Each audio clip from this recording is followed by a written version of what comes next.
Okay, I would like to make a suggestion to each and every believer. Please lang po, ako po ay talagang gusto ko bumalik tayo sa heart of the matter, the gospel of grace. Let us share Jesus, His grace, His love. Let us look on the cross. Let us go back to the cross. I mean, ito nawa ay maging saligan ng ating, okay, you can preach or you can share your faith regarding kung ano yung tingin nyo sa rapture and all that. But do not forget na ituon o ibalik dito o ipaloob dito at i-include especially sa the end ng mga message yung cross.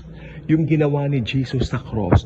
Kasi kahit ilang beses ka mag-preach ng rapture, if the cross is absent, paano maliligtas yung mga tao makikinig? Like for example, it's an unbeliever. So, ito pong gusto ko sabihin, ang kaligtasan po ngayon ay only through Jesus Christ finished work on the cross. Walang ibang pangalan ibinigay sa ilalim ng langit, no? Ay ibig sabihin tayo po yan dito po sa lupa. Actually, lahat ay luluhod sa pangalan yan. The name of Jesus. Very powerful name. Ito po ang dahilan bakit tayo nabubuhay, bakit tayo humihinga, no? Bakit tayo nandito pa? Sapagkat darating po siya sa kanyang itinakdang araw. At habang wala pa nga po yan, why don't we share the gospel, the grace of Jesus? Continue to share it, especially to those of your loved ones na alam mong hindi pa ligtas. Let us go to them and share it. And okay? Huwag natin silang sukuan hanggat maaari lang naman po. Pero at least, you know when to. Okay? Hindi ko sinasabing hindi mo susukuan na parang forever yan lang aanihin mo, share-sharean mo. Kung talagang medyo matigas ng puso, humanap ka ng ibang masasharean. Ganun lang po. Pero at least you tried your best to at least share with them the good news. Pero ako naniniwala po kasi ako ang good news po very powerful at napakaganda po ng good news.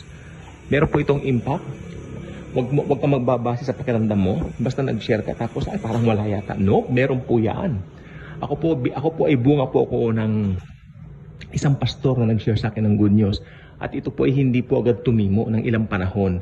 Pero dumating din po yung tamang panahon, sabi niya, maaring ngayon di mo pa naintindihan, pero darating ang panahon, tutubo yan sa'yo. Yun. Then, until one day, nakakita ko ng isang truck ng mga Baptist. Alam niyo yung Baptist truck na, yeah, it's a Baptist truck na usually nakikita po natin. It also includes there na kung hindi ka tumanggap kay Jesus, ay mapupunta ka ng impyerno. And I read that.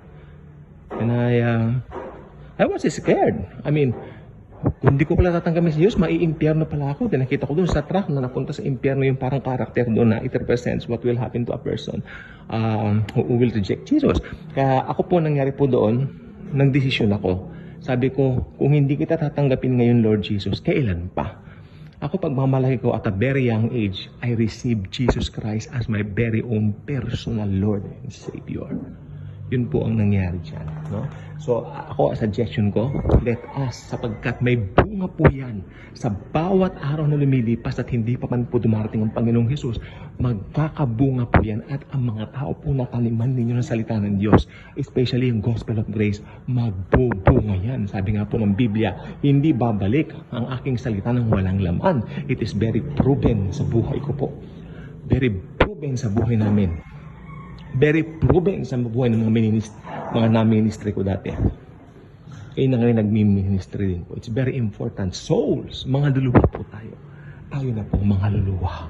Mga luluwa tayo para kay Kristo Jesus na nag-alay ng kanyang buhay para sa buong sangkatauhan upang maligtas at makapunta sa kanyang piling sa gloria ng kalangitan. Kaya ito pong pinaka-importante, the gospel of grace. Oh yes, hindi pa po dumarating, lalo na po ngayon. If you really believe the rapture will happen September 23rd of this month, of this year, lalo mong bilisan ang mag-share ng gospel. Lalo mong bilisan ang mag-share ng good news. Especially, mas maganda sana, within the vicinity of your family. Start there. Make it your starting point of doing it. Dahil masarap po makasama ang pamilya natin. Pag dumating nga po, baka nga lang po dumating September 23 ang Panginoon Heso Kristo para dagitin na po tayo. Mas maganda, ano pa pang hihigit sa katotohanan na magtagit na tayo ni Jesus at pumasa Kanya forever and ever. Wala na pong sasarap dyan sa katotohanan niya. We will be together with Jesus forever and ever. So yan lang po gusto ko sabihin ngayon. Huwag kalilimutan, totoong hangarin, ibahagi si Jesus sa ibang mga tao. God bless everyone.